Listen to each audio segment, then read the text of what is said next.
সুচিতা, আমাদেরকে পরিষ্কার থাকতে হবে। তো বাহ্যিক সুচিতা আর অভ্যন্তরীণ সুচিতা। বাহ্যিক সুচিতার জন্য আমাদের সকালবেলায় ঘুম থেকে উঠে স্নান করা, তারপরে শুদ্ধ বস্ত্র পরে মঙ্গল আরতিতে যোগদান করা। এইভাবে শ্রীল প্রভুপাদ আমাদেরকে বাহ্যিক সুচিতার শিক্ষা প্রদান করেছেন।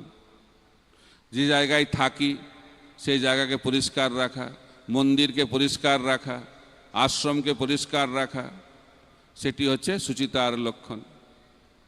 তারপরে অভ্যন্তরীণ সুচিতা। অভ্যন্তরীণ সুচিতা কিভাবে আসবে? শ্রবণ কীর্তনের মাধ্যম দিয়ে। আমাদের হৃদয়ে অনেক নোংরা রয়েছে, সেই হৃদয়ের নোংরা আমরা কিভাবে পরিষ্কার করব? বাইরের নোংরা পরিষ্কার করা সহজ, ভেতরের নোংরা পরিষ্কার করাটা একটু কঠিন। সেই কারণে আমাদেরকে নিয়মিতভাবে শ্রবণ করতে হবে। মহাপ্রভু বলছেন চেত দর্পণ মার্জনম, চিত্তটাকে মার্জন করতে হবে। কি দিয়ে? হরিনাম দিয়ে। হরে কৃষ্ণ কৃষ্ণ কৃষ্ণ হরে হরে, হরে রাম রাম রাম হরে হরে। এই হরিনাম আমাদেরকে কীর্তন করতে হবে এবং শ্রবণ করতে হবে। যদি আমরা শ্রবণ করি তাহলে এই শব্দ তরঙ্গ কানের মাধ্যম দিয়ে হৃদয়ে প্রবেশ করবে। এটা একটা বিরাট তপস্যা। হরিনাম তো হচ্ছে, কিন্তু মুখ দিয়ে হরিনাম বেরোচ্ছে, কিন্তু সেটা কোথায় যাচ্ছে আমরা বুঝতে পারছি না। অনেক সময় 16 মালা হয়ে গেল বুঝতেই পারলাম না কি হচ্ছে, কারণ মনটা অন্য জায়গায় রয়েছে। একাগ্র চিত্তে জপ করাটা সব থেকে বড় তপস্যা। আবার বেশি একাগ্র হতে গেলে আবার ঘুম পাচ্ছে, চোখ বন্ধ করে ভাবছি এবং মন দিয়ে শুনবো, তারপর দেখা যাচ্ছে আমরা সমাধিতে চলে যাচ্ছি। আসল সমাধি নয়, অন্য সমাধিতে চলে যাচ্ছে। এটা আর এক সমস্যা। তমগুণের প্রভাবে জপের সময় খুব ঘুম পায়। প্রভুপাদকে একজন জিজ্ঞেস করছেন, প্রভুপাদ আপনি শিক্ষা দিচ্ছেন 24 ঘন্টা ভগবানের চিন্তায় মগ্ন থাকা, তো এখন যখন ঘুমিয়ে থাকবো তখন কি করে ভগবানের চিন্তা হবে? প্রভুপাদ বলছেন যখন জেগে থাকো কার চিন্তা হয়? তা আমাদের আশা খুব বেশি, বড় বড় আমরা চিন্তা করি যে কি করে 24 ঘন্টা ভগবানের কথা চিন্তা করব। কিন্তু আমাদেরকে আগে ঠিক করতে হবে যখন হরিনাম করছি সেই সময় কার চিন্তা হচ্ছে, যখন ভাগবত কথা শ্রবণ করছি তখন মনটা কোথায় পড়ে আছে। এই সময় মনটা অন্যদিকে চলে যাচ্ছে, তো ঘুমানোর সময় তো মনটা কোথায় থাকবে আমরা ভালোভাবেই জানি। অর্জুন ভগবানের খুব প্রিয় ভক্ত। তো কৃষ্ণকে জিজ্ঞেস, আপনি অর্জুনকে এত ভালোবাসেন কেন? তোমাকে একদিন আমি দেখাবো।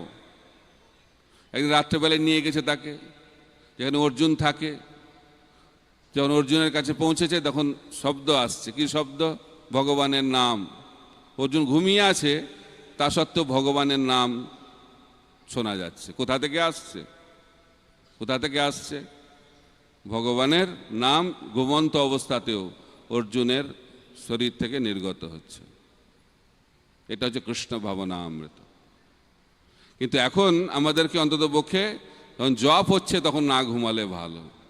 প্রথম তপস্যা, জপের সময় আমি ঘুমাবো না। যখন ভগবানের কথা শুনবো ভাগবত পাঠের সময় ঘুমাবো না। এই তপস্যাটা সব থেকে বড় তপস্যা। কারণ আমরা যদি ঠিকভাবে শ্রবণ করি, প্রভুপাদ বারবার বলছেন যে ভালোভাবে শ্রবণ করো, একাগ্র চিত্তে শ্রবণ করো, ধ্যানপূর্বক শ্রবণ করো। বারবার একই কথা বলছেন। জপের সময় সব থেকে গুরুত্বপূর্ণ বিষয় হচ্ছে আমরা কতটুকু শ্রবণ করছি আর উচ্চারণটা ঠিকভাবে হচ্ছে কিনা। অনেকে যে হরিনাম করছে বুঝতেই পারছে না যে 16 মালা হয়ে যাচ্ছে, কিন্তু প্রতি যে মহামন্ত্র সেটা পূর্ণভাবে উচ্চারিত হচ্ছে কিনা সেটাও অনেক ভক্ত বুঝতে পারে না, কারণ শ্রবণ হয় না। তো সেই কারণে আমাদের নামটাকে খুব পরিষ্কারভাবে উচ্চারণ করতে হবে। হরে কৃষ্ণ কৃষ্ণ কৃষ্ণ হরে হরে, হরে রাম রাম রাম হরে হরে। নতুন কিছু করার প্রয়োজন নেই। প্রভুপাদ যেটা দিয়েছেন সেটা যদি আমি ঠিকভাবে পালন করি তৎক্ষণাৎ আমি ভালো ফল লাভ করতে পারবো। কিন্তু আমরা ভাবছি কবে সেই দিন আসবে, কবে আমি ভগবানের নাম শুদ্ধভাবে করতে পারবো, কবে প্রেমাশ্রু নির্গত হবে, কবে কৃষ্ণ প্রেম লাভ করব। সেটা নির্ভর করছে আমাদের ঐকান্তিকতার উপর। আমি উদাহরণ দিই, অনেকে জিজ্ঞেস করে কতদিন লাগবে, এই প্রেম পেতে কতদিন লাগবে, কবে নামে রুচি হবে। পরীক্ষিত মহারাজ তো 7 দিনে ভগবানকে প্রাপ্ত হলেন, খট্টঙ্গ মহারাজ 1 মুহূর্তে ভগবানকে প্রাপ্ত হলেন, আমাদের কতদিন লাগবে? আমি একটা ছোট্ট কাহিনী বলে থাকি, আপনারা হয়তো শুনেছেন, আবার শুনুন, বারবার শুনলে মনে থাকবে। তো গ্রামে একটা লোক ছিল, কখনো গ্রামের বাইরে যায়নি। তো একটা কাজে তাকে গ্রামের বাইরে যেতে হবে। তো কিসে যাবে? ট্রেনে করে যাবে। ট্রেন স্টেশনটা কোথায় সেটাও জানে না। তো বাড়ি থেকে বের হয়েছে ট্রেন স্টেশনে যাওয়ার জন্য। তো রাস্তায় একজন চাষিকে দেখেছে গ্রামের মধ্যে। তো তাকে জিজ্ঞেস করেছে, এখান থেকে স্টেশন যেতে কতক্ষণ লাগবে বলতে পারেন? তো চাষিটা কোনো উত্তর দিচ্ছে না। আরও জোরে জিজ্ঞেস করেছে, কতক্ষণ লাগবে বলতে পারেন? উত্তর দিচ্ছে না। আরও জোরে জিজ্ঞেস করেছে, তাও উত্তর দিচ্ছে না। তখন ভাবছে নিশ্চয় এর কোনো অসুবিধা আছে, অর্থাৎ মাথায় অসুবিধা আছে, না শুনতে অসুবিধা আছে। তো সেই ভদ্রলোক ভাবছে, আমি যদি এর সঙ্গে সময় কাটাই তাহলে ট্রেনটা মিস হয়ে যেতে পারে। তখন সেই ভদ্রলোক দৌড়াতে শুরু করেছে। যখন দৌড়াতে শুরু করেছে তখন সেই চাষি বলছে, আপনার স্টেশনে পৌঁছাতে 15 মিনিট লাগবে। তখন সে অবাক হয়ে গেছে, আরে এতক্ষণ ধরে চিৎকার করে করে আমার গলাটা ফেটে গেল, তখন কোনো উত্তর পেলাম না। যখন দৌড়াচ্ছি তখন বলছে 15 মিনিট লাগবে। এটা কীরকম? আমি যখন প্রশ্ন করছিলাম তখন কেন উত্তর দিচ্ছিলেন না? তখন সেই চাষি বললেন যে, দেখুন, আপনি যখন প্রশ্ন করেছিলেন তখন আপনার স্পিডটা জানা ছিল না। এই স্পিডে যদি দৌড়ান তাহলে 15 মিনিট লাগবে। তাই আমরা কবে পৌঁছাবো ভগবত ধাম? আমাদের স্পিডের উপর নির্ভর করছে, কত স্পিডে দৌড়াচ্ছি, কিসে যাচ্ছি। আমরা হেঁটে হেঁটে যাচ্ছি, না গরুর গাড়িতে যাচ্ছি, না সাইকেলে যাচ্ছি, না মোটর সাইকেলে যাচ্ছি, না প্লেনে যাচ্ছি, না বৈকুণ্ঠ এয়ারলাইনে করে যাচ্ছি।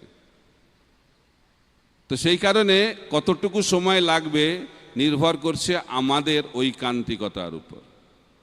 ঐকান্তিকতা মানে কি? ঐকান্তিকতা মানে হচ্ছে ভগবানের জন্য কতটুকু আমরা উৎসর্গকৃত।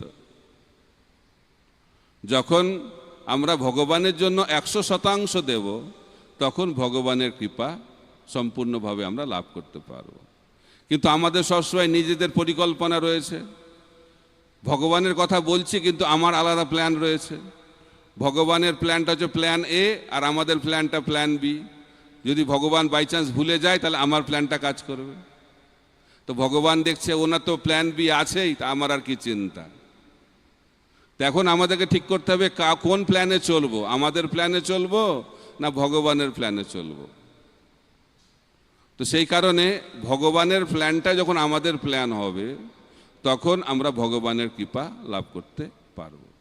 সেটাই কপিল মুনি দেবহূতিকে বলছেন, শুদ্ধ সত্ত্বে ভক্তি মানে যখন আমাদের ব্যক্তিগত কোনো চাওয়া পাওয়া থাকবে না, আমাদের যখন ব্যক্তিগত কোনো পরিকল্পনা থাকবে না, যখন আমরা আমাদের ব্যক্তিগত পরিকল্পনা পরিত্যাগ করে কৃষ্ণের পরিকল্পনা অনুযায়ী আমাদের জীবনকে পরিচালিত করব, তখনই আমরা ভগবত ধাম লাভ করতে পারব। তো সুচিতা, তো হরিনাম যদি আমরা ঠিকভাবে শ্রবণ করি, ভগবানের কথা যদি আমরা ঠিকভাবে শ্রবণ করি, তাহলে ভেতরের নোংরা আস্তে আস্তে পরিষ্কার হবে।